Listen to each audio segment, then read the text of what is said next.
Panggung ekonomi Indonesia sedang bergejolak. Sosok sentralnya adalah Menteri Keuangan Purbaya Yudisadewa. Sejak awal masa jabatannya, serangkaian pernyataan dan kebijakannya telah memicu polemik luas, membelah opini publik antara mereka yang melihatnya sebagai gebrakan segar dan mereka yang menganggapnya sebagai langkah beresiko. Fokus utamanya bukan hanya angka, tapi juga narasi. Purbaya seakan menantang sebuah konsensus yang telah lama mapan di lingkaran para teknokrat ekonomi. Polemik terbesar yang dilontarkannya adalah tudingan adanya pihak-pihak tertentu yang sengaja mengerem laju pertumbuhan ekonomi Indonesia. Menurut Purbaya, ada yang merasa nyaman jika ekonomi Indonesia tumbuh stagnan di angka 5% saja. Ia mengklaim ada ketakutan jika ekonomi dipacu lebih kencang akan terjadi overheating atau kepanasan. Pernyataan ini adalah sebuah ledakan. Ini secara implisit menuduh adanya sabotase atau setidaknya pandangan konservatif yang berlebihan dari dalam lingkaran pembuat kebijakan itu sendiri. Purbaya sebaliknya sangat agresif. Ia menargetkan pertumbuhan ekonomi tahun 2025 di angka 5,2% dan menargetkan pertumbuhan di atas 6% bahkan 7% di tahun-tahun berikutnya. Bagi Purbaya, potensi Indonesia jauh lebih besar dari 5%. Narasi ngerem ekonomi ini memposisikan dirinya sebagai pendobrak yang melawan kemapanan. Namun, para kritikus melihat ini sebagai langkah berbahaya. Menuduh ada pihak tanpa menyebut siapa bisa menimbulkan ketidakpastian di pasar dan gesekan di internal pemerintahan. Pertanyaannya, siapa yang ia maksud? Apakah Bank Sentral dengan kebijakan suku bunganya? Ataukah para pengusaha besar yang menahan investasi? Ketidakjelasan ini justru menjadi inti dari polemik tersebut. Gebrakan tidak berhenti di situ. Purbaya juga mengguncang pilar utama Kementerian Keuangan, yaitu pajak. Ia melontarkan wacana yang sangat sensitif, yaitu mempertimbangkan untuk menurunkan pajak pertambahan nilai atau PPN. Ini adalah langkah yang sangat tidak biasa bagi seorang Menteri Keuangan yang tugasnya mengumpulkan penerimaan. Namun, ia menyadari resiko fiskalnya. Purbaya sendiri yang menyebut bahwa pemangkasan 1% PPN saja bisa menggerus anggaran pendapatan dan belanja negara atau APBN hingga 70 triliun rupiah. Wacana ini meski populis dianggap oleh para analis sebagai pedang bermata dua. Di satu sisi bisa mendongkrak daya beli masyarakat, di sisi lain bisa menciptakan lubang besar dalam anggaran. Terkait penerimaan, ia justru memasang target ambisius. Purbaya yakin tax ratio Indonesia bisa naik ke level 11%.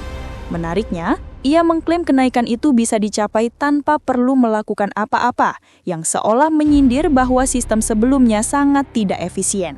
Untuk menenangkan pasar bisnis yang khawatir akan pajak yang agresif, ia membuat sebuah janji. Purbaya berjanji tidak akan menaikkan pajak sebelum pertumbuhan ekonomi menyentuh angka 6%.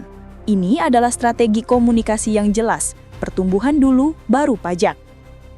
Sikap agresi Purbaya juga terlihat dari pernyataannya mengenai defisit APBN. Ia menantang batas psikologis 3% terhadap PDB. Menurutnya, defisit boleh saja melebar di atas 3%, asalkan syaratnya terpenuhi. Ekonomi harus mampu tumbuh di angka 7%. Ini adalah sebuah pertaruhan besar.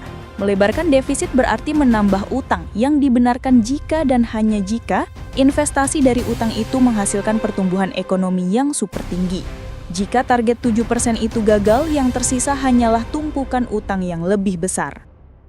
Gebrakan ketiga yang langsung menyentuh hajat hidup industri dalam negeri adalah perang terbuka melawan impor ilegal, terutama pakaian bekas atau thrifting. Purbaya tidak main-main.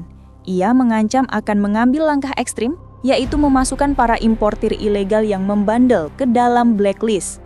Artinya, mereka tidak akan bisa lagi melakukan kegiatan impor apapun selamanya. Langkah ini tentu mendapat pujian dari Asosiasi Industri Tekstil Dalam Negeri yang selama ini merasa dihantam oleh gempuran barang-barang impor bekas. Bagi mereka, ini adalah langkah konkret perlindungan industri dan tenaga kerja lokal. Namun di sisi lain, kebijakan ini menimbulkan keresahan di kalangan pedagang kecil dan UMKM yang hidup dari bisnis thrifting. Mereka adalah hilir dari rantai pasokan yang sudah terlanjur terbentuk. Penutupan keran impor secara drastis tanpa solusi di hilir dikhawatirkan akan mematikan ribuan usaha kecil. Polemik ini menyoroti dilema klasik, melindungi industri besar versus melindungi ekonomi rakyat di sektor informal. Yang paling sensitif dari semua gebrakan Purbaya adalah komentarnya mengenai pembersihan di internal lembaga yang ia pimpin. Ia secara terbuka menyebut adanya oknum-oknum nakal di Direktorat Jenderal Pajak dan Direktorat Jenderal Bea Cukai. Puncaknya adalah ketika ia mengutip informasi dari Jaksa Agung yang menyebut bahwa para oknum nakal di dua institusi vital itu selama ini dilindungi. Pernyataan ini adalah sebuah pengakuan publik yang mengejutkan dari seorang Menteri Keuangan. Ini mengkonfirmasi apa yang selama ini menjadi rahasia umum, bahwa adanya praktik mafia atau backing di dalam institusi pengumpul pundi-pundi negara. Bagi publik, ini adalah sinyal positif bahwa sang menteri baru berniat bersih-bersih. Namun, bagi internal birokrasi, ini bisa memicu guncangan. Ini adalah deklarasi perang terhadap budaya lama yang pasti akan mendapatkan perlawanan dari dalam. Semua kebijakan dan pernyataan kontroversial ini dibungkus dengan gaya komunikasi yang juga menjadi polemik. Purbaya dikenal ceplas-ceplos dan blak-blakan. Sangat berbeda dengan gaya bicara teknokratis dan hati-hati yang biasa digunakan oleh Menteri Keuangan sebelumnya. Gaya ini menuai kritik. Ada yang menganggapnya tidak pantas, terlalu politis dan bisa menimbulkan kegaduhan yang tidak perlu di pasar keuangan. Namun, Purbaya tampaknya sadar betul dengan gayanya. Ia bahkan merespon kritik dengan menyebut bahwa gayanya saat ini adalah versi halus dari gaya komunikasi presiden. Ini menunjukkan bahwa gaya komunikasinya adalah pilihan sadar. Ia ingin pesannya sampai secara lugas, memotong birokrasi verbal, dan berbicara langsung kepada publik. Pada akhirnya kita melihat sosok Menteri Keuangan yang tidak konvensional. Purbaya Yudisadewa sedang memainkan sebuah pertaruhan tingkat tinggi. Ia menantang konsensus pertumbuhan 5%, ia berani mewacanakan pemotongan pajak sekaligus menaikkan rasio pajak. Ia menantang batas defisit, ia memerangi impor ilegal secara frontal, dan ia membuka borok di internal lembaganya sendiri. Pertanyaannya kini, apakah ini sebuah terobosan jenius yang akan membawa Indonesia melompat ke level pertumbuhan yang lebih tinggi? Ataukah ini sebuah perjudian fiskal dan politik yang terlalu beresiko, yang bisa mengorbankan stabilitas ekonomi yang sudah susah payah dijaga?